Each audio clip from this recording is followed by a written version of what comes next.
Presenter Rian Ibram membocorkan sebuah kebiasaan yang biasa dilakukan oleh pedangdut Dewi Persik. Dikatakan oleh Rian Ibram, Dewi Persik punya kebiasaan yang membuatnya terpukau. Kebiasaan tersebut membuat Rian Ibram akhirnya semakin mengagumi Dewi Persik. "Dia membuat aku benar-benar merasa terpukau," katanya. Rian Ibram menyebut Dewi Persik sosok yang tulus dan baik. Sikap tersebut membuat Rian Ibram merasa terpukau melihat sosok Dewi Persik. "Aku nyaman sama dia. Kalau orang melihat sosok Dewi Persik suka marah-marah di Instagram segala macem," katanya.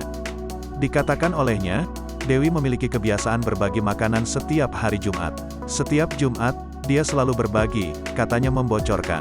Hal ini pun juga menjadi pelajaran untuk Rian. Tak hanya itu, Rian juga membeberkan bahwa Dewi setiap hari membawakannya bekal makanan. "Satu hal yang tidak pernah bisa aku lupakan adalah dia tuh setiap hari selalu bekalin aku makanan." Sikap Dewi ini membuat Rian menilai bahwa partner kerjanya itu merupakan sosok yang apa adanya. Kebiasaan berbagi Dewi pun menjadi nilai lebih bagi Rian.